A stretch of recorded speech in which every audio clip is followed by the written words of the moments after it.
Ibu, kita akan masuk ke dalam materi, ya, dimana sebenarnya kembali lagi saya ingatkan ini materi kelanjutan Bapak Ibu ya.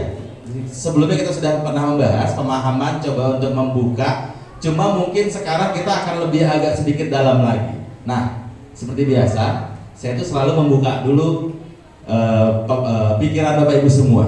Kita coba flashback kembali. Bapak Ibu kan begitu juga kalau di kelas ya? Iya, mari kita coba ya. Kan seperti itu biasanya.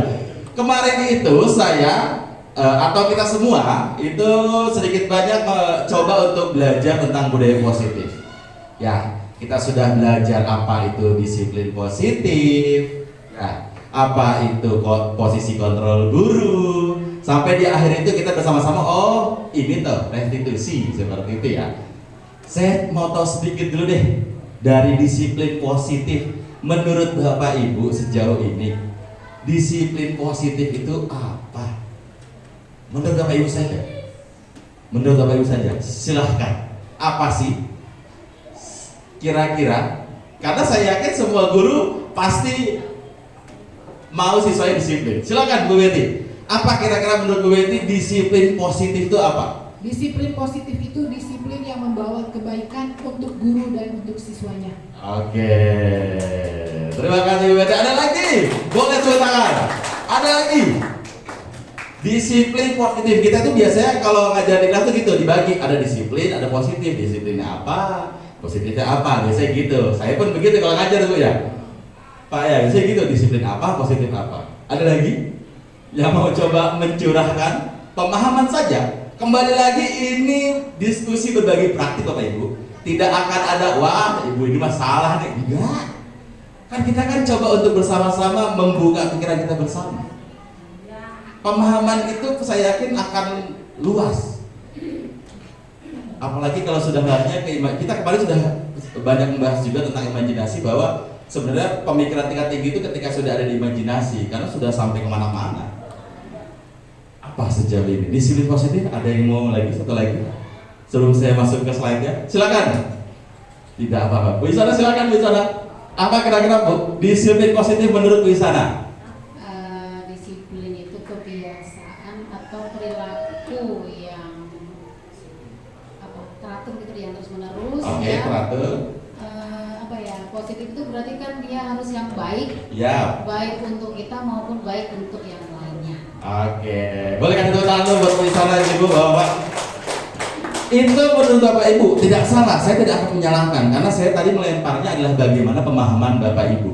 Jadi ketika masih ada satu lagi, silahkan Ibu. Alhamdulillah deh. Silakan Bu Amal, disiplin positif. Apa Bu Amal? Aduh ya Allah. Menurut pengertian saya, silakan Bu Amal. Disiplin positif itu artinya kita mengajak kepada siswa hidup sesuai dengan aturan-aturan yang ada, tidak menyimpang dan menuju ke arah kebaikan. Menuju ke arah kebaikan. Oke, boleh tepuk tangan buat Bu Amal, Bapak Ibu. Memang tujuannya dari yang sudah diutarakan oleh Bu Isana, Bu Betty dan Bu Amal, tetap tujuannya adalah kebaikan. Kita coba masuk ke slide. Ternyata Bapak Pendidikan pernah mengungkapkan bahwa disiplin positif di zaman dahulu, karena kita dulu dikekang oleh penjajah, beliau itu mengatakan bahwa untuk mencapai suatu kemerdekaan diperlukan adanya disiplin dalam diri. Jadi katanya untuk menciptakan murid yang merdeka, syarat utamanya itu harus ada disiplin yang kuat. Supaya apa? Supaya kita tidak terpengaruh oleh disiplin orang lain. Jadi kalau disiplin diri kita kuat, ya, maka kita tidak akan terpengaruh oleh disiplin orang lain. Dalam arti apa? Kalau sudah ada pemahaman dalam diri kita, tidak akan namanya tersenggol. Itu sebenarnya adalah teori kontrol yang dikatakan oleh Diana Dosen pada bukunya. Dimana kalau kita sudah punya pemahaman disiplin kuat dalam diri kita, kita tidak akan tergoyahkan. Seperti Bapak Ibu sudah yakin bahwa saya guru, saya harus berangkat pagi, ya nggak bakal gitu, hujannya tetap jalan terus gitu. Itu sudah ada disiplin dalam diri. Nah sekarang kita coba masukkan ke dalam murid. Dia dosen mengatakan juga bahwa cara mengontrol diri dan bagaimana menguasai diri untuk memilih tindakan yang mengacu pada nilai-nilai yang kita hargai agar mencapai tujuan yang mulia. Betul sekali tadi Bapak Ibu yang bilang bahwa ketika ada disiplin positif, pasti di ujungnya adalah nilai-nilai yang kita percaya mulia. Nanti kita akan belajar yang namanya nilai kebajikan universal. Karena saya yakin semua disiplin itu pasti muara ujungnya akan ada nilai-nilai kebajikan. Apa sih nilai kebajikan? Apa? Sepemahaman kita sejauh ini apa? Nilai kebajikan itu apa saja? Nilai-nilai yang tidak bertentangan dengan hukum. Oke, contohnya.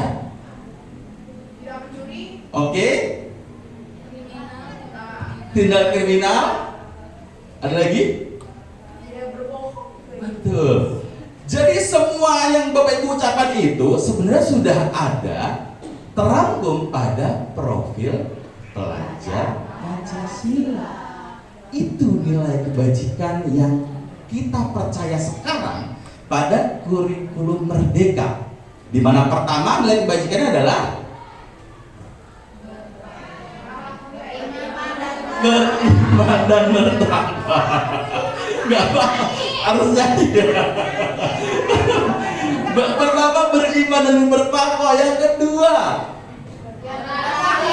berakhlak, yang ketiga berkreasi, gotong royong, mandiri. Betul. Itu nilai kebajikan Bapak Ibu. Makanya sebenarnya kita membentuk disiplin positif di sekolah tujuannya adalah untuk menuju nilai-nilai yang kita percaya itu mulia bagi kita. Yang pertama beriman dan bertakwa. Kemudian kita mengharapkan siswa yang bergotong royong. Nanti akan ada dimensi-dimensinya lagi. Nah itulah secara garis besar nilai kebijakan yang ada, kebajikan bukan kebijakan ya. Kebajikan yang ada pada profil pelajar Pancasila. Nah, nilai kebajikan sendiri adalah sifat-sifat positif manusia yang merupakan tujuan yang ingin dicapai setiap individu. Kalau kita lempar secara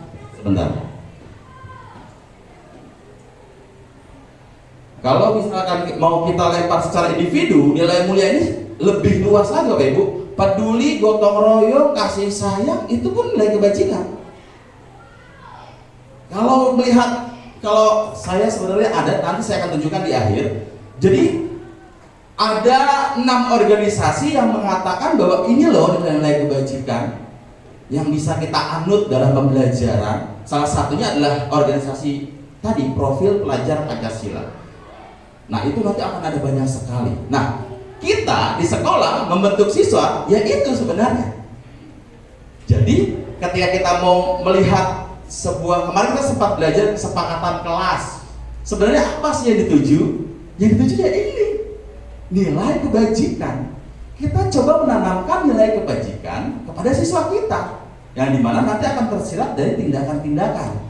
Mungkin Bapak Ibu ada yang membuat siswa harus, siswa wajib, siswa seperti itu misalkan. It's okay, tidak masalah. Yang penting tujuannya adalah membentuk nilai kebajikan. Kemudian, kenapa sih harus nilai kebajikan? Kenapa nggak pakai tujuan yang lain? Jadi ternyata menurut Diana Gosen, nilai kebajikan ini akan membangkitkan motivasi intrinsik. Kemarin kita sudah bahas. Ada motivasi secara intrinsik. Satu lagi eksintrik. Kita biasanya familiarnya internal dan eksternal gitu ya. Oke, yang mudah saja, internal dan eksternal. Motivasi internal dan juga eksternal. Kita ambil itu saja. Jadi si nilai kebajikan ini karena dia ada di setiap individu akan memunculkan motivasi. Silakan Bu Yuli dipanggil. Silakan Bu.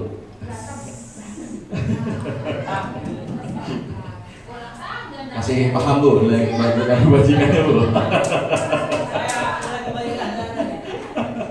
Oke, tidak apa, itu lagi Bapak Ibu ya.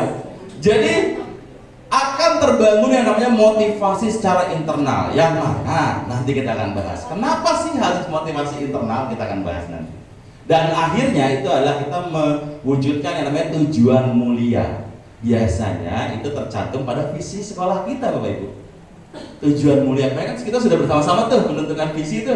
Kita coba membentuk visi versi kita, walaupun belum diterapkan di sekolah, tapi setidaknya kita mengharapkan ini loh yang bisa dicapai murid-murid kita di sekolah, seperti itu. Ya, silakan Bu. Kalau misalnya kita melihat kata-katanya ya, Ya. nilai kebajikan itu kayaknya sangat religius ya, cenderung anak-anak lebih beragama gitu. Ya. Membagikannya benar-benar dari dalam hati. Betul, memang kata-kata kebajikan ini kata-kata filosofis ya, atau kata-kata apa ya, buku ya, baku ya. Jadi sebenarnya kalau misalkan statementnya harus religius, sebenarnya tidak juga. Namun religius itu juga masuk ke dalam nilai kebajikan, seperti itu. Jadi nilai kebajikan ini sangat banyak sekali. Nanti saya akan tunjukkan Bu. Oke, kita lanjut dulu ya. Nah, kemarin juga kita coba membahas kenapa sih Bapak Ibu tuh mau datang ke sini, kenapa sih siswa itu mau datang ke sana, kenapa sih kita harus kerja, kenapa sih kita harus makan. Ternyata ada teori 3 motivasi perilaku manusia, yang dimana dari teori Delegosan ini, yang pertama biasanya manusia melakukan sesuatu itu pasti menghindari ketidaknyamanan atau hukuman. Contoh mudahnya, Bapak Ibu naik motor pakai helm karena apa alasannya?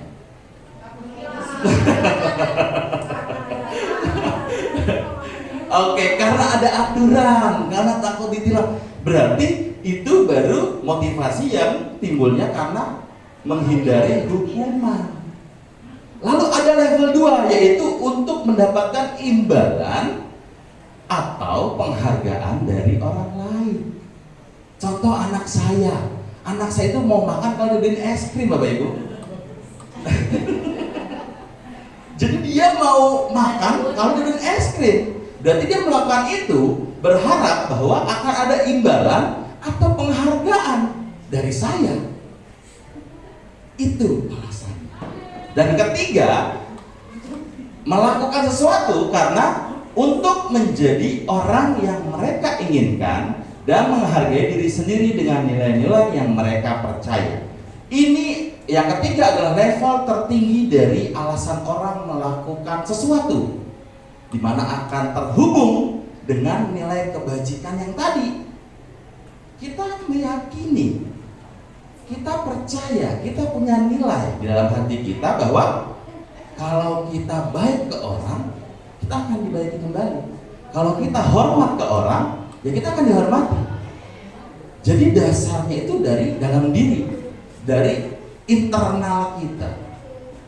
Dan nanti dari 3 motivasi ini akan timbul yang namanya 1 hukuman, 2 konsekuensi, dan 3 restitusi. Ketika kita melakukan sesuatu yang biasanya di luar sebuah aturan atau di luar sebuah nilai-nilai kebajikan, akan ada 3 penyikapan di sini. Mungkin ada hukuman, konsekuensi, atau ada restitusi. Kita ambil yang mudah dulu, yang restitusi kita anggap baru. Kita ambil hukuman dan konsekuensi. Menurut Bapak Ibu sekalian, apa sih bedanya hukuman dan konsekuensi? Silakan, siapa? Silakan. Contoh, saya dihukum Pak Seto suruh lari lapangan keliling 45 kali, hukuman atau konsekuensi? Contoh, saya gak ngerjain tugas. Contoh, saya jarang masuk, nggak ngajar. Terus saya diskor sama Pak Septa, hukuman atau konsekuensi? Nah, jadi apa? Ada yang tahu? Silakan. Perbedaan hukuman dan konsekuensi. Silakan, Bu Betty. Apa bedanya hukuman dan konsekuensi? Kalau menurut saya, hukuman itu adalah bukan sesuatu yang diterima, Ya, yang sesuatu diterima. yang diterima pada saat orang itu melanggar, Oke. melanggar tata tertib yang sudah ada. Oke. Kalau konsekuensi itu adalah segala sesuatu hal yang kita lakukan dan kita mendapatkan imbalan, baik itu positif maupun negatif, itu adalah konsekuensi yang kita terima. Seperti umpamanya kalau kita menjadi juara kelas, berarti kan kita akan mendapatkan pujian. Itu konsekuensi yang sudah kita terima sebagai yang sudah juara kelas, yang berprestasi, itu konsekuensinya. Jadi kalau menurut saya hukuman itu berbau hal yang pasti negatif, Bersifat negatif. Sementara kalau konsekuensi itu bisa negatif dan juga bisa positif. Oke. Boleh tepuk tangan buat Bu Benny. Saya masih membuka Bapak Ibu pemahaman yang lain. Silahkan. Silahkan. Saya tidak akan bilang ini betul, ini salah. Tidak. Kita akan coba pelajari nanti alurnya ke belakang. Ya. Kita belajar menelaah karena dari kata Betul. Hukuman dan kata konsekuensi. betul. Konsekuensi apa Bu kira-kira? Kalau hukuman itu saya rasa ada dasarnya dari kata hukum. Betul. Ada yang tertulis, ada yang tidak tertulis. Oke. Kalau hukuman itu sudah merupakan hasil dari konsekuensi itu sendiri. Contoh, masyarakat kita punya aturan. Ya. Ada hukum yang tidak tertulis. Kalau Ya. dilanggar itu akan ada sanksinya, akan Oke. ada konsekuensinya. Konsekuensinya. Jadi antara hukuman dan konsekuensi itu adalah kata yang tidak bisa dipisahkan. Itu merupakan sebab akibat. Oh, berarti menurut Bu Amal hukuman dan konsekuensi itu bareng gitu ya berjalannya. Ketika ada hukuman pasti ada konsekuensi. Beriringan, gitu. Beriringan. Iya, Oke. beriringan. Boleh tepuk tangan buat Bu Amal dulu.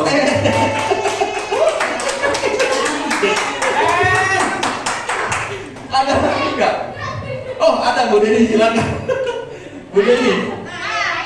Sudah mulai, saya suka kalau sudah mulai terbuka. Karena apa Bapak Ibu? Sebentar Bu Deni. Kenapa saya suka membahas hukuman dan konsekuensi? Karena saya pun pernah menghukum siswa. Saya pernah memberikan konsekuensi ke siswa. Makanya coba kita bersama-sama kita buka ya. Silakan Bu Deni. Oke, kalau yang saya tahu hukuman itu sifatnya memaksa. Memaksa. Memaksa. Jadi kalau seumpamanya kita nggak mau dihukum, ya tetap memaksa terhadap orang yang bersalah tersebut. Oke. Kalau konsekuensi itu adalah sesuatu yang memang kita harus terima. Kita memang salah ya, berarti konsekuensi kita itu harus kita terima kesalahan kita. Gitu. Oke, boleh tepuk tangan Bu Deni.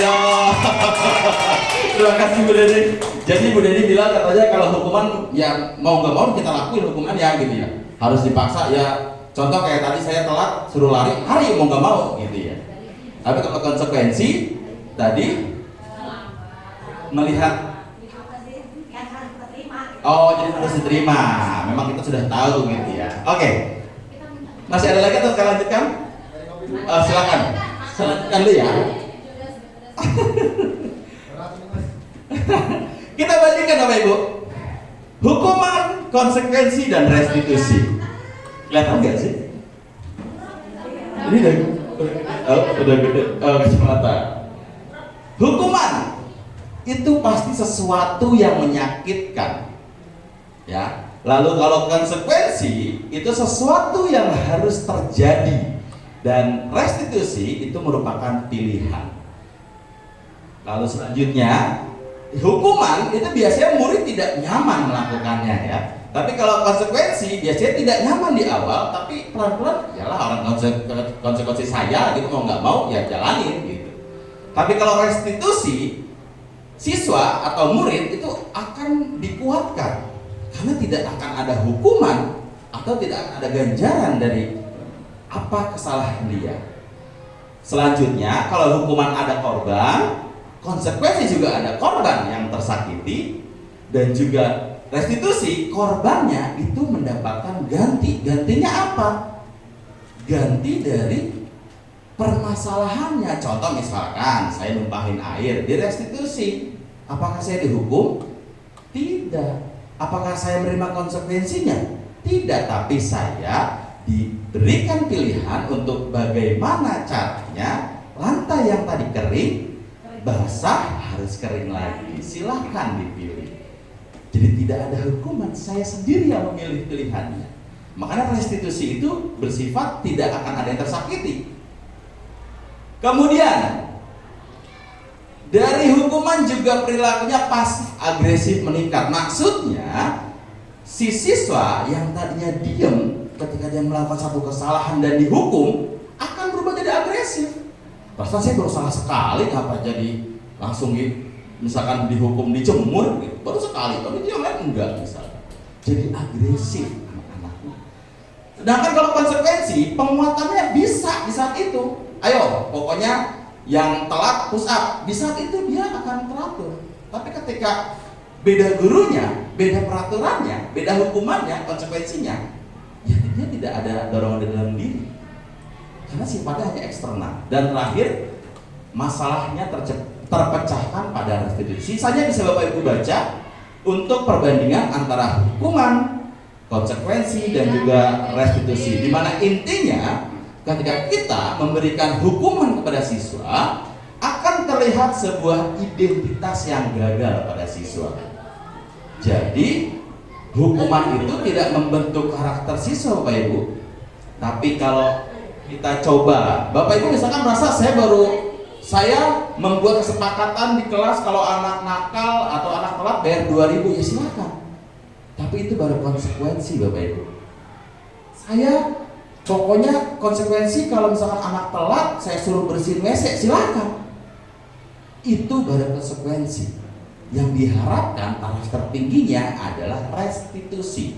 Kenapa? Karena restitusi akan membentuk yang namanya budaya positif. Disiplinnya pun disiplin positif. Saya lanjut lagi. Tapi Ya.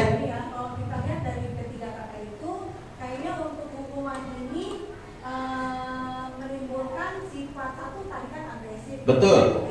Ada penolakan dari dirinya sendiri supaya kenapa sih ibu itu begini, kenapa sih bapak itu begini. Betul.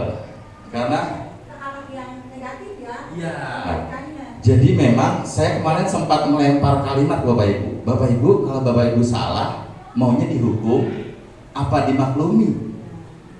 Ya, kemarin saya melempar kalimat gitu ya.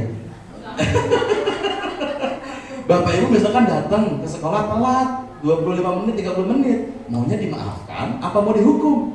Maunya dihukum.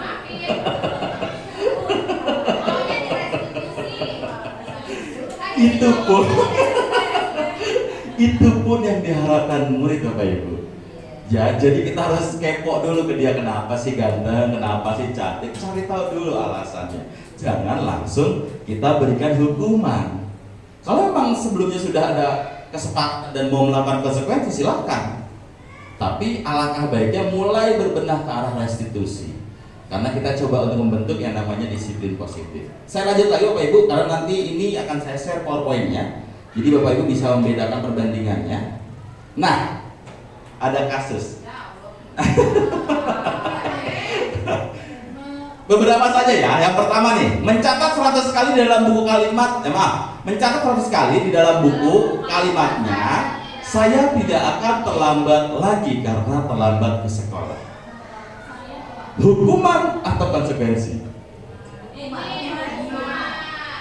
Hukuman. Oke.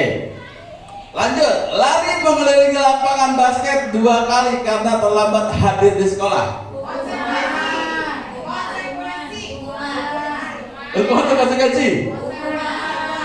Oke, nanti kita simpulkan di akhir. Lanjut, membersihkan coretan yang dibuatnya di meja tulis. Oke, murid diminta untuk push up 15 kali karena tidak menggunakan masker ke sekolah. Oke. Lanjut, berjemur di lapangan basket pukul 12 siang karena mengobrol dengan teman. Nih, Bu. Oh, ini push up udah tadi? Udah. Sekarang ini maaf, menggantikan kertas ya. Menggantikan kertas tugas teman yang telah tercoret. Berjemur di lapangan basket pukul 12 siang karena mengobrol dengan teman. Oke. Murid diminta telanjang kaki sepanjang hari karena tidak menggunakan sepatu warna hitam sesuai peraturan sekolah. Oke. Lanjut. Berdiri di depan kelas, berdiri di depan kelas sambil mengangkat kaki satu, tidak bisa menjawab pertanyaan. Oke. Membersihkan tumpahan air di meja tulis karena tersenggol pada saat belajar. Oke. Kehilangan 10 menit jam istirahat untuk mengerjakan tugas karena terlambat datang dan tertinggal pelajaran. Oke. Lanjut, duduk di bangku di pinggir lapangan pada jam istirahat. Tidak diizinkan bermain oleh guru piket karena mencederai teman saat bermain di lapangan. Oke. Saya lanjutkan dulu. Terlambat hadir di pembelajaran daring 15 menit. Karena ini kan waktu zaman daring ya. Diminta untuk 15 menit sudah kelas, diminta untuk tinggal 15 menit sesudah kelas usai untuk membahas ketinggalan pembelajaran. Oke. Saya simpulkan. Ya, sebenarnya saya ingin penguatan saja Bapak Ibu ya. Karena ketika melihat kasus ini semua, hukuman atau konsekuensi, intinya adalah ketika apa yang diberikan oleh guru tersebut bersifat memperbaiki atau mempelajari, berarti itu sifatnya adalah konsekuensi. Tapi hukuman biasanya tidak akan berhubungan sama kesalahan siswa. Contoh siswa tadi apa ya? Mencatat 100 kali dalam buku kalimatnya saya tidak akan terlambat lagi. Hubungannya apa Bapak Ibu? Apakah dengan mencatat 100 kali anak akan memperbaiki keterlambatannya? Tidak. Itu mah hukuman aja, cuma gurunya doang mau hukum. Emosi gurunya aja mau udah katanya nulis gitu. Selanjutnya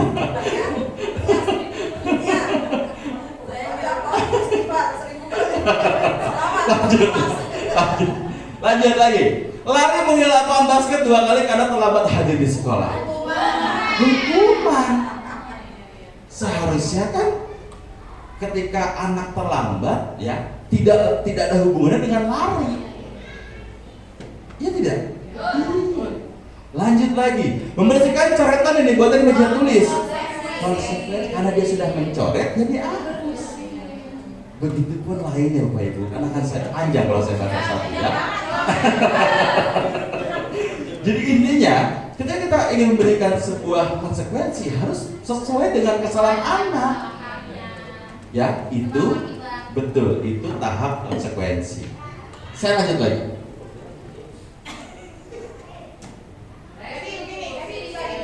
Iya Bu. Hukuman itu datangnya dari pihak kedua, sementara konsekuensi itu dari diri sendiri.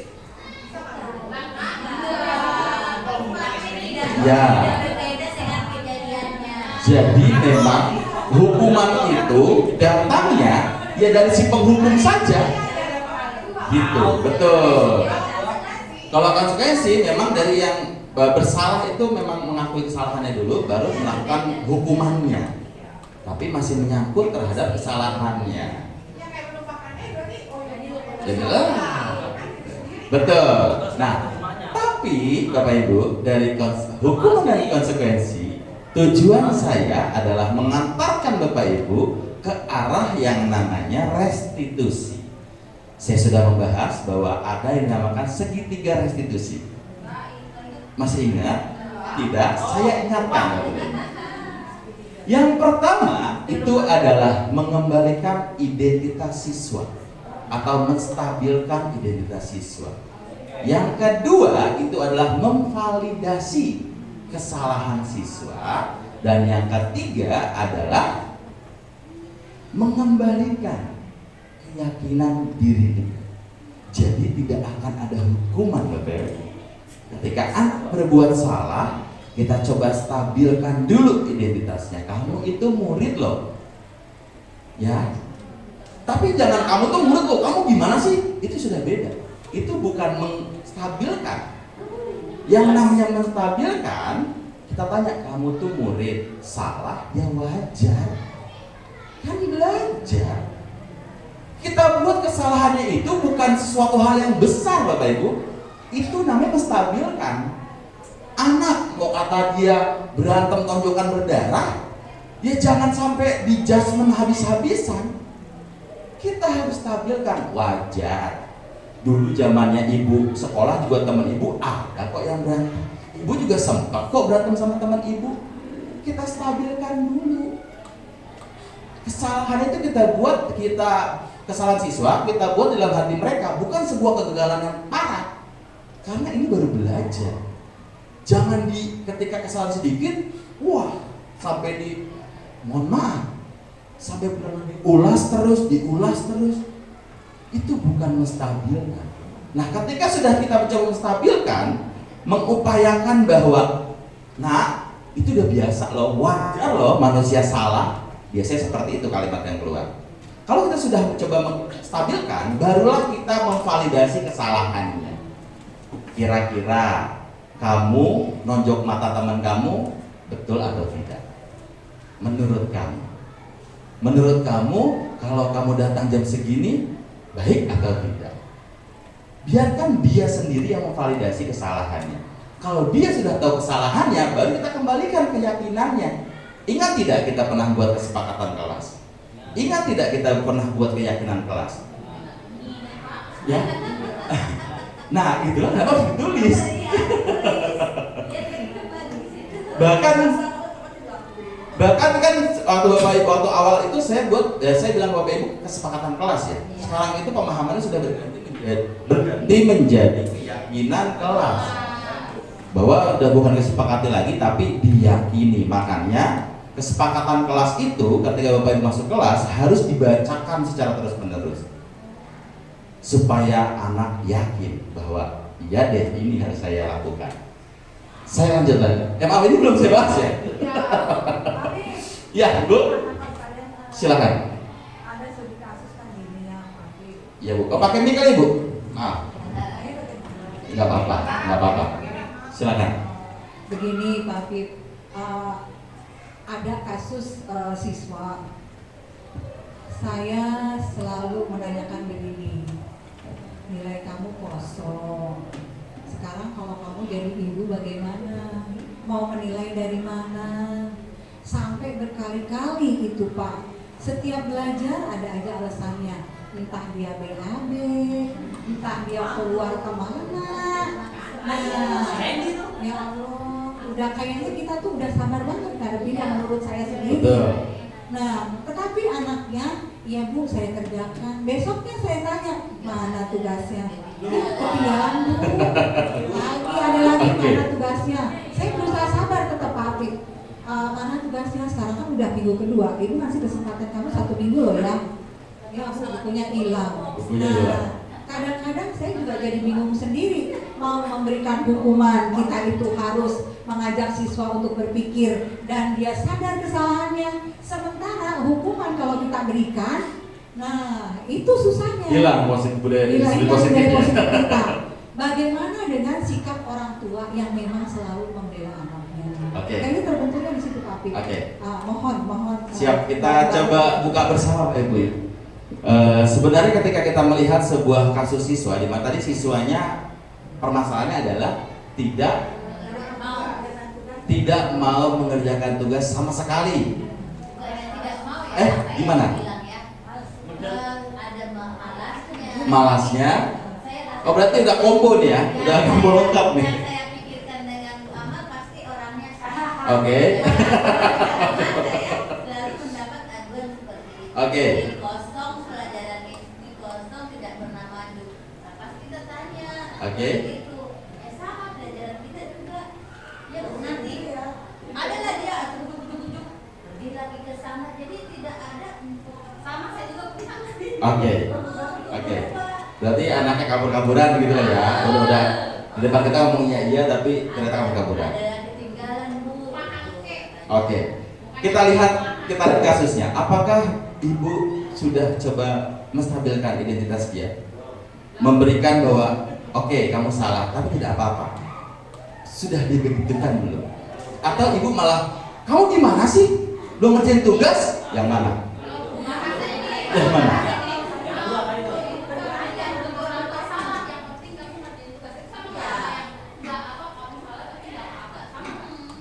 Guru tidak melihat. Yang melihat kamu benar atau salah, yang Oke. penting mau mengumpulkan. Yang penting kamu mengumpulkan. Ketika Bapak Ibu seperti itu, secara langsung kita juga sudah memaksa dia.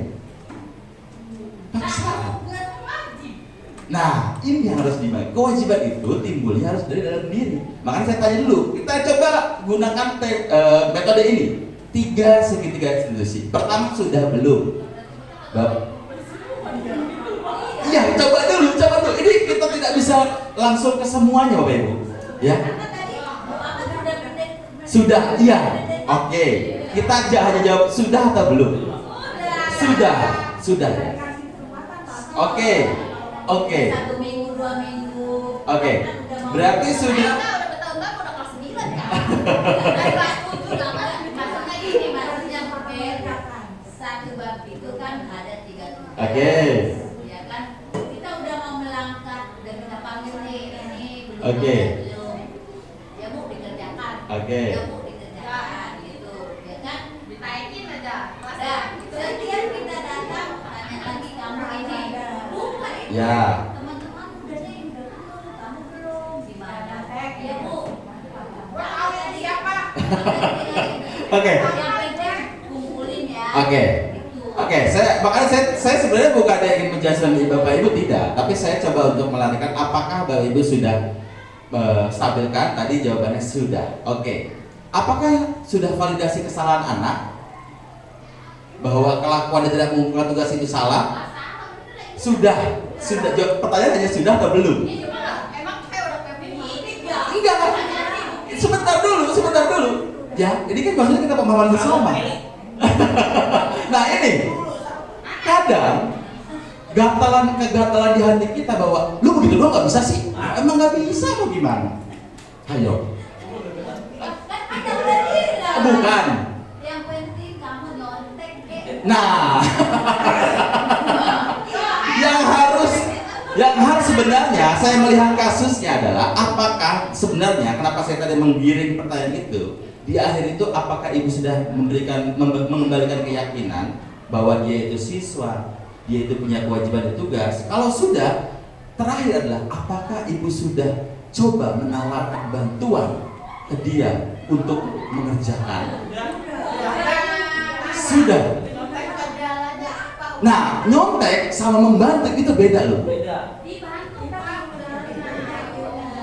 Bantuan kita berupa apa? Nah, bantuan kita berupa apa? Kita harus tanya muridnya kesulitannya di mana. Nah, Yang kesulitan di mana? tentunya itu semua mata pelajaran. Nah, tidak apa-apa.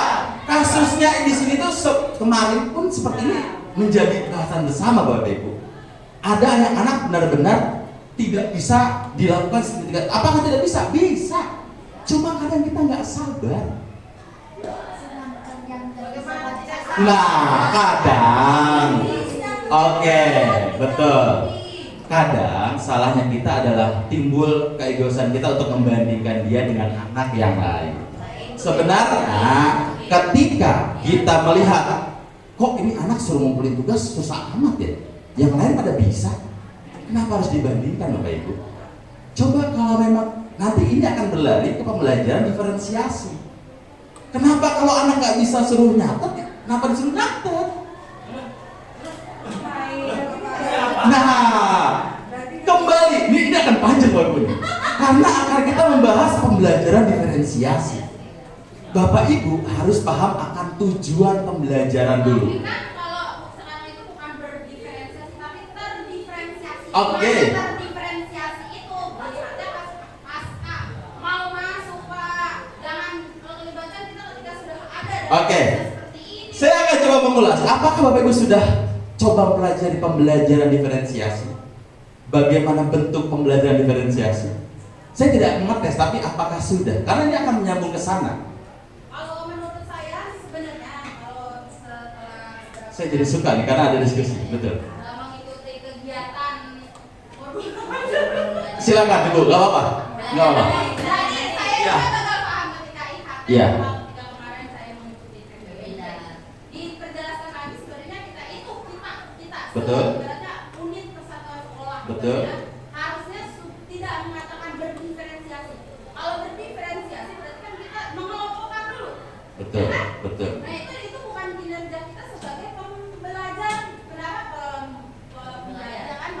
Pendidik. Ya, pendidik. Di kelas karena apa? Sudah kita masuk kelas itu semuanya sudah sama terdiferensiasi. Jadi anak-anak sudah memang bisa baca, Oke. bisa hitung, ya kan? Nah, berarti ketika masuk, walaupun sebenarnya harusnya diferensiasikan itu ketika awal dia masuk. Itu pemahaman Ibu. Saya, Oh, ya. saya pikir iya karena apa? Kalau kita sebagai guru Betul. harus berdiferensiasi lagi dengan Betul. siswa, ya Allah, belum kegiatan Oke. modulnya, Betul. belum PMS. Saya pun begitu, Bu. Saya pun ketika coba Iya, ketika saya coba untuk pertama kali belajar, saya pun belajar seperti itu. Tapi ternyata ketika saya sudah turun, lah malah dimudahkan.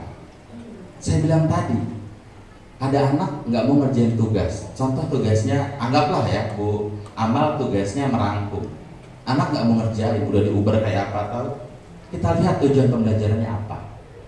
Contoh misalkan, dari tujuan pembelajarannya itu hanya siswa tahu urutan sejarah misalkan. Kenapa nggak langsung dia buat urut-urutannya aja, nggak usah merangkum? Carilah yang termudah yang memang dia bisa. Kan tujuannya sudah jelas. Makanya di pembelajaran diferensiasi yang harus dipahami adalah tujuannya, tujuan pembelajarannya. Masalah diferensiasinya saya akan coba menjelaskan lagi. Diferensiasi itu bukan berarti kita di kelas berarti saya harus mengelompokkan dong. Pasti. Apakah itu akan membuat sulit? Tidak. Itu akan lebih memudahkan. Karena apa? Karena sebelum kita lari ke pembelajaran diferensiasi, kita harus tahu dulu ketiga kebutuhan murid saat belajar. Yang pertama namanya adalah kesiapan murid. Yang kedua adalah minat murid. Yang ketiga itu adalah profil belajar murid. Akan panjang makan pembahasan. Tapi intinya saya yakin Bapak Ibu ketika sudah coba untuk mendalami diferensiasi malah dimudahkan. Karena apa? Karena anak yang nggak bisa baca tidak ada paksaan harus bisa baca. Kan ada tujuan di awalnya, tujuan pembelajarannya. Contoh, tujuan pembelajaran apa di bahasa Indonesia? Kalau mulanya kebaca ya, apa pembelajarannya? Baca. Baca itu kalau anak tahu A, B, C, baca ya? Selesai kan? Kenapa enak aja?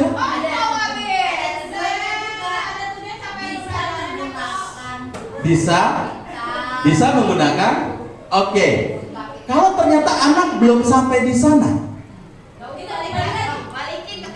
kalau misalkan anak dalam pembelajaran kita, oke.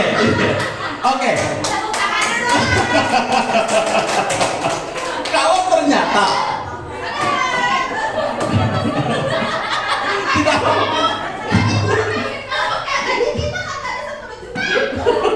ya, ya sebentar, saya akhiri dulu. Maksudnya saya selesaikan dulu.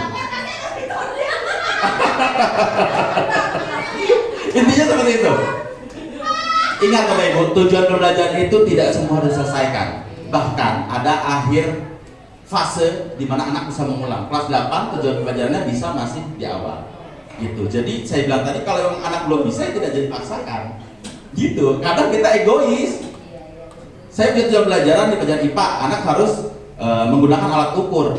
Boro-boro alat ukur baca belum bisa misalnya. Ya kan? Ya udah berarti belum tuntas gitu. Ya, itu saja. Nanti saya mungkin selanjutnya kita akan bahas lagi tentang diferensiasi. Akan lebih seru lagi. Tapi nggak bisa aku kalau misalnya kita harus jadi sahabat itu. Karena kita punya Oke. Betul. Saya setuju. Saya setuju.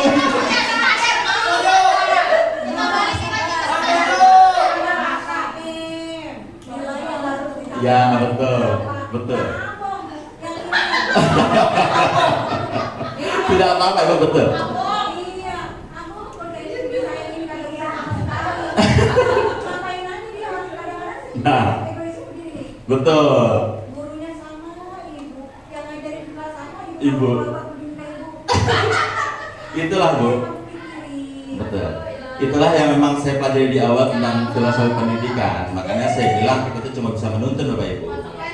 Ya. Kita cuma bisa menuntun. Memang kadang miskonsepsi kita itu merasa kalau anak kita pintar semua kita berhasil. Tapi tidak Bapak Ibu. Ketika anak nyaman untuk belajar saja itu sudah berhasil. Kalau anak Bapak Ibu paksa untuk belajar tapi akhirnya tidak nyaman, akhirnya dia berontak, itu malah tidak berhasil Bapak Ibu. Ini miskonsepsi sebenarnya, tapi tidak apa-apa. Nanti kita akan bahas ya selanjutnya ya. Kita akan bahas lagi ya, saya lanjut ya. Ini juga belum. Betul.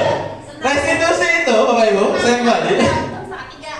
Ya, restitusi itu pertama bukan untuk menebus kesalahan, makanya saya tidak membahas kesalahan di restitusi, karena kita ya, kan beda kasusnya, restitusinya beda Bu, pemahaman Ibu beda nih. Kata restitusi, ini restitusi dalam pembelajaran, ini restitusi hukum nih, beda nih konsepnya kan. Harus distabilkan itu dulu nih. Namun untuk belajar dari kesalahan itu restitusi pertama. Yang kedua restitusi memperbaiki hubungan, makanya Ibu tidak akan berantem sama murid Ibu kalau Ibu melakukan restitusi. Tidak akan gedek sama anak karena hubungannya malah terjalin, karena anak merasa ya Allah ibu ini sabar bener ya sama saya, gitu. Akan terbentuk itu. Selanjutnya restitusi adalah tawaran bukan paksaan. Nggak bisa baca, kamu bisa nggak ngeja? Nggak bisa ngeja, kamu bisa nggak nyoret apa kek? Yang minimal dia ada yang sudah diselesaikan, karena tujuan kita sebagai guru adalah menyampaikan kepada orang tuanya. Ya, seperti itu. Selanjutnya, restitusi menuntun untuk melihat ke dalam diri. Jadi nanti ketika dia sudah paham, dia sudah nyaman akan belajarnya, dia merasa tidak dipaksa akan belajarnya, pelan-pelan dia akan mengikuti atau bertahap akan memahami kayaknya saya harus sama deh sama teman yang lain. Jadi timbul dari diri mereka sendiri. Kemudian restitusi adalah cara yang paling baik. Restitusi fokus pada karakter bukan tindakan. Jadi kalau memang tujuan pembelajarannya belum dapat, tapi minimal karakternya terbentuk.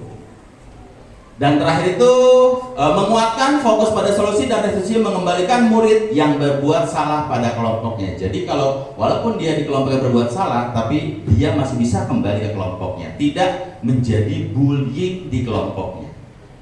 Saya lanjutkan lagi. Ini masih banyak Bapak Ibu. Makanya tugasnya guru itu kita stabilkan. Gitu, tugas kita sebenarnya berat, sangat amat berat.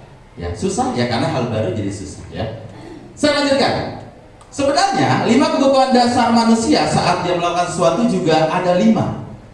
Yang pertama adalah bertahan hidup. Saya yakin Bapak Ibu punya kebutuhan bertahan hidup. Nyari duit, ya enggak? Nyari makan, bertahan hidup. Ya. Kemudian kasih sayang dan rasa diterima itu juga kebutuhan dasar manusia. Kesenangan juga sama, kebebasan dan penguasaan. Penguasaan ini lebih ke arah kemampuan kita melakukan sesuatu. Kadang ini bisa berkaitan. Kalau kita merasa kayak penguasaan saya kurang deh, saya harus punya kasih sayang deh. Kita punya teman seperti itu. Jadi ini saling berkaitan sampai nanti semua yang kita lakukan adalah usaha terbaik. Jadi anak itu melakukan kesalahan bukan dia pengen salah, tapi menurut dia itulah yang terbaik. Makanya tugas kita sebagai guru coba untuk menuntunnya. Salah ya salah. Tapi apakah kita sebagai orang dewasa berhak? Kita dewasa, apa kita berhak menjudge anak yang baru belajar? Kita memang lebih dewasa, kita memang lebih tua. Apakah berhak karena dewasa kita memaksa dia? Karena kita dewasa. Karena kita guru, apa kita berhak untuk memaksa dia belajar? Padahal kita tahu, kita sendiri saja kalau dipaksa nggak mau. Contoh, Bapak Ibu semua. Contoh, Bapak Ibu semua ketika belajar. Bapak Ibu, ayo semua kita belajar komputer, Excel. Bagaimana kira-kira? Ternyata perjalanannya tidak bisa. Apa yang terjadi kira-kira? Belajar lagi. Belajar lagi, saya setuju. Nanya terus. Itu pun yang dilakukan murid. Ketika anak tidak bisa, memang harus belajar. Bukan berarti, wah, Terus nggak boleh dia nggak bisa jadi jangan belajar, kan aneh. dia bukan anak dewasa Bu Kelly. Dia masih anak. yang harus kita tuntun menuju kedewasaan.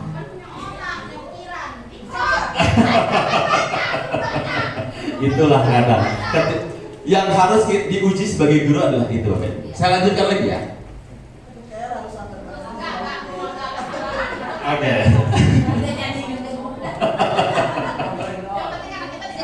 Oke. Selanjutnya ada kasus Dinda tes 7. Dinda ngomong ke ibunya, ke gurunya.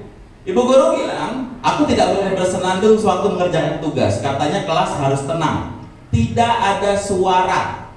Kan nggak seru jadinya. Menurut Bapak Ibu, kebutuhan apa yang sedang dia penuhi? Tadi ada 5, saya kembali lagi kali ya. Ada bertahan hidup, kasih sayang, kebebasan, kesenangan, penguasaan. Jawabannya? Betul, kesenangan. Karena memang Dinda coba memenuhi rasa kesenangannya, yaitu kesenangan belajar dia dengan musik atau lagu-laguan. Selanjutnya, ibu guru tidak tidak menyapaku hari ini, padahal aku pakai jepit rambut baru loh.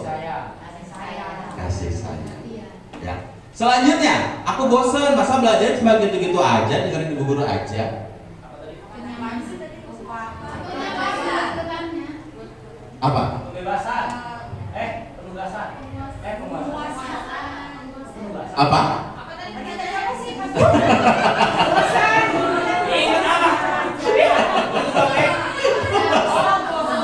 Aku bosan, masa belajarnya cuma gitu-gitu aja, dengerin ibu guru aja. Apa? Penugasan. Betul, kebebasan. Karena dia ingin merdeka Bapak Ibu. Dan terakhir, aku sebel gambarku tidak rapi, malah ibu guru nunjukin ke teman-temanku di depan kelas.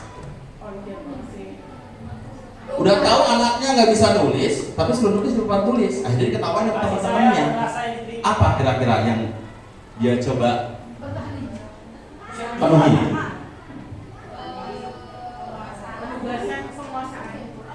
Apa? Jawabannya adalah betul. Penguasaan Bapak Ibu. Atau kemampuan dia. Betul. Dia nggak bisa, kenapa disuruh? Gitu. Akhirnya keluarlah kalimat ini. Aku sebel sama ibu itu. Habisnya gambarku tidak rapi, malah ini gitu ya. Lanjut ya. Lagi Pak Geri. Ya. Lagi Pak Geri, gue juga mikir gitu lagi Pak Geri. Iya Bu, pakai mic gak apa Bu? Pakai mic gak apa? Ada kasus kebetulan saya waktu itu mengajar pada pertemuan pertama di kelas 9. Iya. Saya suruh maju ke depan. Kemudian? Kemudian saya memberikan tugas selama 1 jam pelajaran. Nah, ada salah satu murid yang saya minta untuk maju ke depan. Saya cuma ngomong ini, mana pekerjaan kamu? Karena saya tidak melihat dia menulis apapun di buku tulisnya. Nah, terus ayo coba baca. Kalau kamu gak sempat tulis, coba baca apa yang mau kamu ungkapkan di situ. Anaknya malah nangis. Nangis. Nah, Oke. saya itu benar-benar nggak ngerti. Betul. Karena saya belum pernah mengajar gitu Betul. tadinya kan. Akhirnya temannya ada yang nyeletuk gini, karena dia nangis saya juga kaget. Itu Bu, karena dia belum bisa baca. Masya Allah, saya jadi merasa bersalah banget itu. Akhirnya ya udah, mulai hari itu salah apa benar nih tindakan saya. Saya tidak pernah memaksakan dia untuk menulis, untuk maju ke depan, untuk membaca. Yang penting saya pernah kalau nanyain tugas, mana tugas kamu? Iya. Nah, itu harusnya apa yang seperti itu. Apa kita tidak menuntut hal yang lain supaya sama dengan yang teman sekelasnya. Oke, terima kasih Bu Amal untuk kasusnya perihal masalah anak yang memang tadi kembali lagi ya, masalah anak tidak bisa baca, akhirnya saya biarkan. Tapi alhamdulillahnya anak itu masih mau masuk sekolah. Alhamdulillahnya, karena apa? Karena Bapak Ibu tidak untuk memaksa dia. Mungkin kalau Bapak Ibu memaksa dia dan terus-menerus menekan dia akan bisa jadi stres dan tidak masuk. Alhamdulillahnya Ibu sudah coba untuk melihat kesiapan murid di sana. Bahwa anak ini nggak bisa baca, jangan suruh baca. Nah, cuma kalau ditanya, saya harus apa? Apakah saya harus membiarkan? Jawabannya tidak. Coba buat satu tujuan kecil minimal untuk dia. Dengan begitu, misalkan ibu di pelajaran ibu IPS ya, IPS bener ya? IPS ingat itu bahasa Indonesia bu. IPS misalkan, yang lain misalkan menghafalkan atau nama-nama negara, betul, dia coba menyebutkan yang dia tahu saja tentang negara. Buat hal yang kecil, remeh, memang menurut kita remeh bu, tapi menurut dia sesuatu. Silakan, Ibu Raisa. Kayaknya masih sama siswa yang sama. Iya. Dia kan kelas 8 dan kelas 7 saya ngajar. Iya. Dari kelas 7 itu emang sama seperti yang Pak Abed bilang. Jadi dia misalnya teman-temannya mah ngerjain tugas, dia mah kalau sama saya nanti di tahap dia nulis. Teman-temannya mau maju-maju ke depan dan nanti dia mau membaca. Tapi makin kesini anaknya memang nggak kooperatif Pak. Makin nggak bisa diajak untuk yang nggak mau sama sekali itu, bahkan terakhir di kelas 8 saya minta tolong sama Yuda, ayo tolong ketua kelasnya panggil dia untuk tes baca, nggak usah diskusi, mesti baca aja. Baca aja ya, coba. Dianya nanti nggak mau, bahkan setiap kalinya saya bahkan saya ngerasa kayak saya kayak hantu gitu Pak. Kalau ngeliat saya tuh dia langsung Berarti sampai detik ini alasannya nggak tahu kenapa? nggak tahu, mungkin kalau kata anak-anak karena ibu terlalu memaksa dia untuk membaca. Padahal kan juga teman-temannya itu kan ngerjain tugas yang lain, dia itu cuma saya suruh membaca bareng saya. Iya. Boleh di ruang guru, boleh di depan teman-temannya, maksudnya di kelas itu nggak apa-apa terserah dia. Tapi dampaknya malah dia menghindar ya. Menghindar parah, nggak bener-bener kalau ngeliat saya tuh udah kayak gini aja Pak. Betul. Selalu dari mulai kelas 8 itu juga sampai sekarang juga kelas 9 nih kalau ngeliat saya tuh kayak ngeliat hantu gitu. Kayaknya bukan ya, satu sisi karena mungkin ibu menyuruh dia baca, dan sisi kedua mungkin teman-temannya karena nakutin, ayo lu Bu Reza, karena begitu. Bisa jadi. Boleh nambahin nggak? Oh boleh, silakan. Siapa tahu bisa jadi. Betul, kita insert bersama ya. Kebetulan saya wali kelasnya. Ya kelas 8 ya. Ya. Waktu kelas 8 itu sama saya itu sama sekali nggak pernah nangis di depan saya. Nggak pernah nangis? Panggil nggak pernah nangis. Oke. Suruh ngapa-ngapain nggak pernah nangis. Nita ini Iya. Nita. Itu kebetulan nggak tahu, saya dari awal udah bilangin sih Bu, si anak ini belum bisa baca, ntar dia suka nangis. Kekurangannya ya. Saya nggak tahu ya apa karena saya udah tahu karena ada takutnya dia nangis gitu ya. Kebetulan saya panggil nggak nangis, saya suruh maju tugas itu. Saya nggak pernah minta apa-apa, cuma Yunita sini, bawa bukunya gitu aja misalkan. Iya. Terus saya buka, yang ini mana, yang ini mana. Oh, udah salah, bener ya, ini begini. Gitu dia nggak pernah nangis. Nggak. Berarti aman. Nah, aman. Terus dia kan nggak bisa baca. Kebetulan dia itu mau belajar baca sama saya. Alhamdulillahnya ya Bu ya. Jadi nggak tahu, saya jadi memperlakukan dia itu seperti anak yang memang belum bisa baca ya, mungkin Ya. kayak mereka gitu aja. Yuk belajar yuk, misalkan seperti itu. Betul. Ayo sama ibu mau nggak? Mau. Akhirnya mau belajar baca sama saya. Cuma mungkin ya emang dia susah ya belajarnya. Baru bebo aja sampai berbulan belum lulus. Jadi mungkin nggak tahu apa mungkin pendekatannya gitu kali ya kalau untuk ibu ya. Kalau menurut saya mah dia punya Kayaknya deh Pak. Iya. masalah belajar. Memang. Ya. Kayaknya iya ya. Kan implementasinya nggak cuma dia disuruh baca terus dia tahu, dia tahu. Tapi ketika dia bisa mengukur A sama I aja dia nggak tahu. Tuh. Nah ada lagi siswa kelas 7 lagi Pak. Ini lucu Pak soalnya Pak. Untuk Yunita ya, untuk Yunita kebetulan waktu kelas 8 itu saya guru IPS-nya. Iya. Dan saya belum pernah dia itu nangis. Makanya begitu ngomong nangis, nggak pernah nangis. Nggak nangis, Tapi betul. kalau mereka sih memang saya kan suruh merangkum. Kalau gini, anak sini yang kumpul rangkumannya, dia bawa tuh. Dan saya pernah gini, ini nulis apa? Tapi saya nilai. Oke. Berarti ibu menilai bukan berdasarkan tujuan pembelajaran ibu merangkum, tapi menilai berdasarkan kemauannya atau karakternya ya. Oke. Yunita sama teman-teman sama guru Obi itu lebih ituan Yunita. Betul. Nilainya lebih masuk dia. Iya, betul. Walaupun kalau saya baca ini bocah dapat inspirasi dari mana? Tapi saya kasih nilai. Ya, oke. Betul. Iya, banyak anak Dan nggak beras. Iya. kayak adalah itu bisa adalah Iya. gitu. Emang kan Itu saya makanya saya udah tadi kayaknya. Dan enggak. Iya. saya juga sedikit banyak punya teman yang mengajar di SLB, bahkan lebih berkali lipat lebih sulit dibandingkan Wadisin, karena dia langsung memang naturalnya seperti itu, diciptakan seperti itu, tidak seperti anak kita yang memang ada, kamu tidak mau. Makanya kalau dia hanya mendengar, mana mending kamu bang, kamu masih nggak mau anaknya, saya mah nggak bisa melihat anaknya di mana. Gitu. Jadi sebenarnya, saya kembali lagi, betul tadi, terima kasih Bu Isana masukannya, Bu Kenny, Bu Raisa, ketika anak belum bisa disuruh membaca, jangan dipaksa membaca, hasilnya apa? Hasilnya adalah anak malah jadi ketakutan. Ketika ketakutan, tujuan kita memberikan pembelajaran malah hilang, Bapak Ibu. Malah hilang. Itu kan tadi perilaku manusia yang ketiga di awal. Yang pertama adalah menghindari adanya hukuman. Saya tahu nih kalau saya baca, saya nggak bisa. Pasti saya diomelin. Dia udah tahu itu duluan. Akhirnya dia mundur. Tapi kalau kita datang sebagai orang yang ya gue nggak mau tahu lah bisa baca atau tidak gitu ya. Saya nggak mau tahu kalau bisa baca, tapi datang aja dulu, coba aja dulu. Begitu pula saya juga sudah pernah mencoba di kelasnya Bu Fahri. Ya.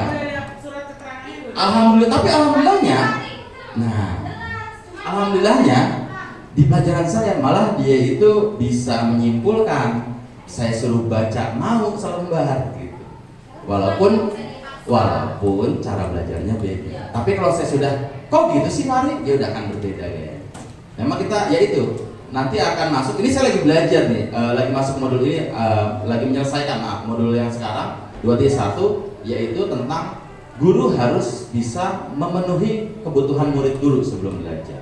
Yaitu dimana pertama ada yang namanya kesiapan murid, yang kedua minat murid, yang ketiga profil belajar murid. Ada audio, ada dan lain-lain. Ya. Oh iya, silakan Bunda.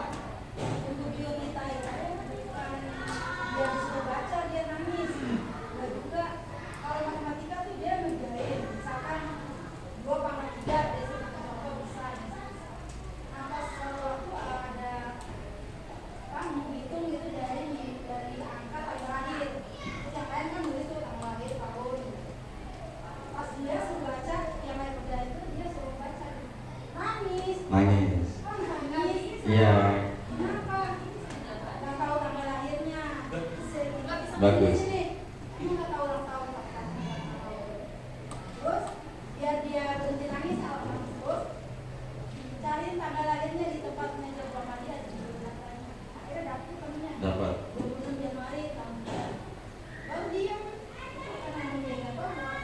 Iya. Betul, karena memang orang-orang seperti itu dia sebenarnya kalau misalnya mau dibantu dia lebih ke arah audio. Minimal pemahaman dia tahu. Betul. Itu sebenarnya yang bisa dilakukan. Jadi ketika dia pokoknya intinya kalau dia sudah merasa terancam, pasti dia akan menangis. Karena cuma itu jalan keluar yang ditemukan selama ini. Iya, jadi kan gini Pak. Jadi kan kalau di bahasa Indonesia itu kan saya ngajarin kelas 7 ya. Betul. Dari kelas 7. Kalau untuk kita menyaring siswa itu kita sejauh mana tuh anak itu kita kompetensi belajarnya kan Iya. dari membaca kan. Membaca, betul. Membaca. Nah, dari mulai mau membaca ini aja tuh dia udah menangis, Pak. Udah nangis. Udah nangis. Karena sebetulnya saya itu di apa namanya? Dia itu dipanggil sama temennya namanya Sirini itu bilang ke saya, Bu, Yunita tuh nggak bisa baca, makanya dia nangis. Oh gitu ya, udah nggak bisa baca. Dia nggak bisa baca, nanti aja ya Yunita tesnya sama ibu di ruang guru. Saya gitu. Nah setelah dari itu kan dia setiap kali pelajaran bahasa Indonesia selalu nunduk. Padahal Sirini juga nggak bisa baca. Nggak bisa baca. Iya. Tapi di ruang guru mau baca. Lah nggak mau, jangan di ruang guru ketemu saya aja nggak mau dia. Iya. Dan setelah hari itulah hari pertama dia masuk gitu. Ya karena mungkin sudah mungkin itu harus diperbaiki dulu dalam artian ibu harus datang ke dia sebagai dia. I try. Oh sudah mencoba itu. Hati-hati ini tuh nggak bisa baca ya. Dia udah langsung menutup aja, dia nggak mau jawab apapun. Kalau gitu kan daripada dia bilang dia nggak bisa, dia pasti Nangis. nggak tahu. Sama kayak saya juga gitu Bu. Iya, Saya juga kalau udah mentok nggak tahu gitu. Sama. Saya yakin semua orang Beda begitu. kasusnya sih Pak sama anak kelas ini sebelah ini. Ini namanya Zira. Sama juga. Dia itu kalau dia lebih kayak ini sebelah. 11, 72. Oh, 72, dia nggak bisa baca juga. Dia itu tapi kayak beda dengan sifat yang Yunita, kan sama dong mereka posisinya sama-sama tidak bisa baca ya. Betul, Tapi makanya kalau definisi di tidak bisa itu luas karena apa? si Zira ini memang kan saya nulis nih, Mita tulis, dia pertama nulis kan, menulis dulu Mita, ya udah sekarang baca, pas disuruh baca Mita ini TAK, mati pak. Oke. Mati. Terus apa yang misalnya kayak apa lagi ya, Behaba, Jemuju, Puja, gitu pak. Memang kalau kasus seperti itu kan seperti saya bahas juga bersama teman-teman juga Bapak Ibu. Ketika sudah larinya ke kita dikasih ke arah penyakit, seharusnya kita tuh lebih kolaborasi dengan orang tua. Jadi orang tua kita arahkan untuk Bu, sepertinya kesalahannya bukan anak tidak bisa, tapi memang betul indera dia tidak bisa sama dengan temannya. Perbedaan ini nih. Betul. Jadi nanti biar cari solusi. Dia tuh kayak matematika, dia cuma bisa tambahan doang. Misalkan saya bilangnya 2 tambah 2 Alhamdulillah. 2 tambah 2 4. Misalnya nih Pak ya, 1 2 3 4 kurang 3. Bu, kalau 3 turun apa naik? Apa ya maksudnya? Turun kali ya. Kan dia mulai lagi dari gini. 1 Bu. Gitu, jadi dia tuh enggak kayaknya nalarnya memang kurang. Jadi Ya. ini itu karena dia hafal kalau 3 itu diturun berapa? Berarti 3 diturun. Turun, iya gitu. Sedangkan dia sering kebolak-balik antara turun Betul. sama naik. Dia punya masalah disleksi aja. Betul. Jadi kalau nanti Bapak Ibu memang pengen menjadi guru yang hebat, Bapak Ibu sudah mulai tahu akan kebutuhan murid itu sudah keren sekali Bapak Ibu. Jadi kita tahu bahwa murid yang seperti ini, namun kembali lagi, ketika sudah tahu murid tidak bisa itu, jangan diberikan itu. Saya hanya mengingatkan itu saja. Ya, kalau misalkan coba di kelas nangis mulu sama saya nih, coba saya kelas sendiri bisa nggak?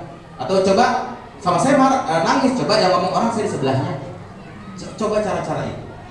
Jadi biar kembali identitas dia dulu bahwa kita tuh datang bukan sebagai penghukum. Karena mungkin pertemuan di awal Bu Raisa, mindset dia adalah bakal dihukum sama Bu Raisa gitu. Mungkin, saya tidak tahu juga. Jadi harus dikembalikan dulu ya. Oke, saya lanjutkan lagi Bapak Ibu, sedikit lagi ya. Sudah jam 3 ya. 5 posisi kontrol masih ada Bapak Ibu. Yaitu pertama penghukum. Ini ciri-cirinya ya, karakteristiknya. Biasanya nada suaranya tinggi. Lalu bahasa tubuhnya itu biasanya matanya melotot dan main-main jari biasanya. Ya, ini yang dikatakan Diana Gosen pada bukunya.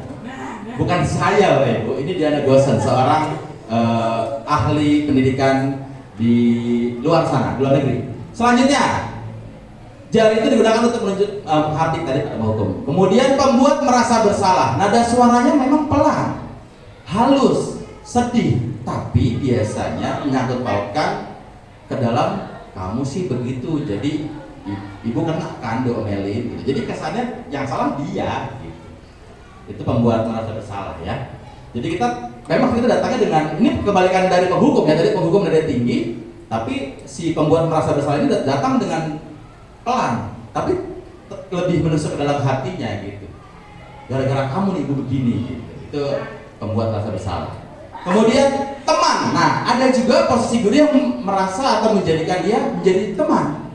Ketika nada suaranya terlihat ramah, akrab, bercanda, biasanya bahasa tubuhnya itu dia lebih dekat dengan murid atau merapat dengan murid dan menggunakan senyum-senyumnya. Itu kalau dia menjadi teman. Dan pemantau, ini nada suaranya datar, biasanya guru-gurunya terlihat kaku nih saat pemantau. Kemudian bahasa tubuhnya formal dan biasanya pemantau ini selalu melarikan atau mengaitkan dengan informasi yang bersifat data. Contoh, saya pernah bilang, kalau kamu begini kamu nanti nggak lulus. Kalau kamu begini nanti kamu nilai jelek. Itu pemantau. Dan terakhir adalah manajer. Nadanya biasa aja. Bahasa tubuhnya tidak kaku dan biasanya mendekat ke murid dan biasanya lebih ke arah restitusi Bapak Ibu kalau manajer ini ya. Saya lanjutkan lagi. Nah, ini berapa slide udah ya sebentar Bu? Oh, sedikit lagi.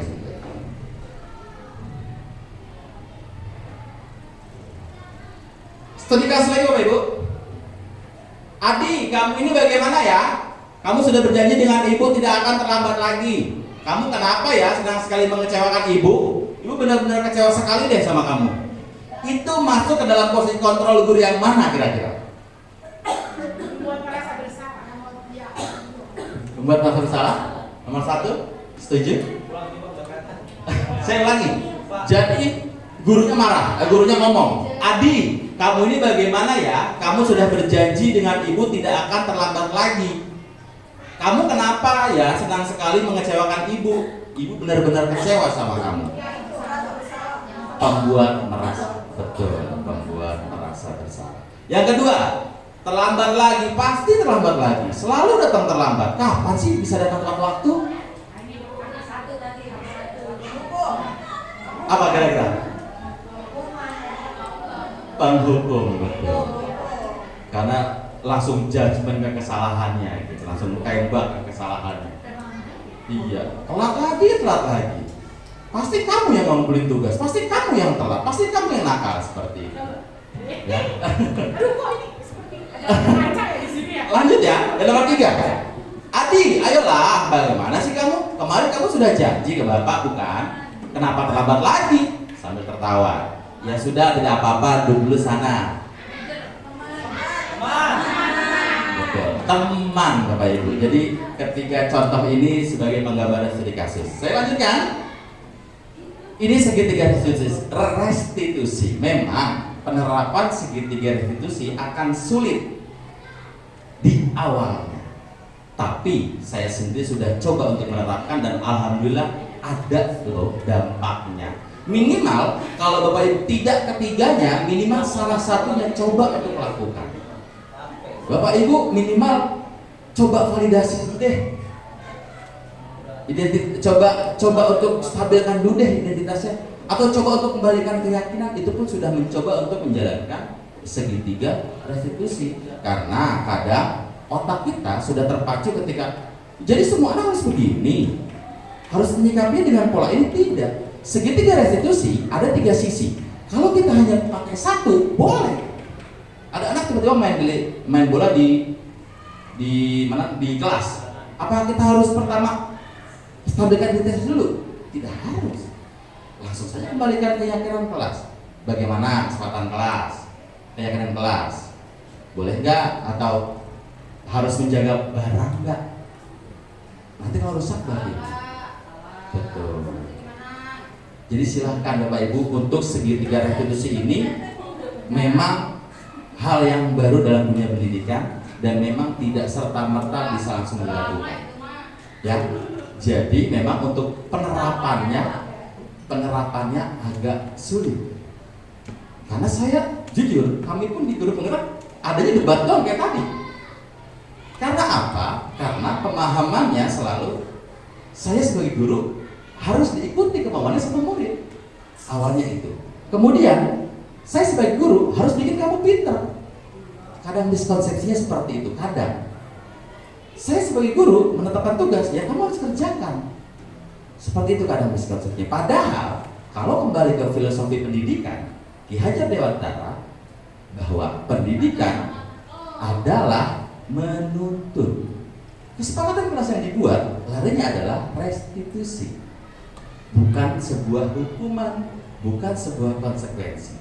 Jadi intinya kita coba untuk membuat budaya positif. Seperti ini. Ya. Masalah mendidik atau tidak, setiap orang punya pemahamannya masing-masing. Bapak Ibu ya, saya yakin Bapak Ibu sebuah sih tujuannya sama, ingin mendidik murid. Saya sangat amat yakin. Cuma saya sebagai calon guru penggerak punya titipan bahwa ada nih metode segitiga restitusi yang harus diterapkan ke sekolah, barangkali bisa dimanfaatkan oleh guru-guru. Barangkali di sini mau melakukan yang namanya budaya positif. Kita hilangkan hukumannya, kita buat sekolah yang memang menyenangkan. Seperti itu titipan yang diberikan kepada saya. Sisanya bukan tugas saya, ya bersama Bapak Ibu. Bukan tugas saya. Saya hanya coba untuk menyampaikan.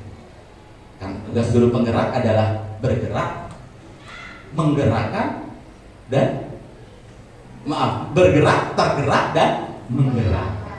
Seperti itu Bapak Ibu. Sampai sini ditanyakan? Tidak ada? Terima kasih. Kalau tidak ada, sekali lagi saya terima kasih Bapak Ibu semua sudah bergabung bersama saya di berbagi praktik ini. Yang sudah bergabung nanti mungkin saya minta tanda tangan nanti ya, nyusul di akhir ya. Karena tidak ada pertanyaan dan memang sudah banyak sekali pertanyaan tadi di tengah, sudah banyak diskusi. Saya harap ini pun akan menjadi evaluasi kita bersama. Kembali lagi, saya di sini bukan bertujuan untuk menjudging Bapak Ibu semua, tidak. Tapi saya di sini bertujuan untuk mengantarkan apa yang sudah saya dapat, semoga bisa dimanfaatkan, semoga bisa menjadi masukan Bapak Ibu selama mengajar atau melakukan pembelajaran di kelas. Akhir kata, saya Muhammad Fauzi, billahi taufiq wal hidayah. Wassalamualaikum warahmatullahi wabarakatuh.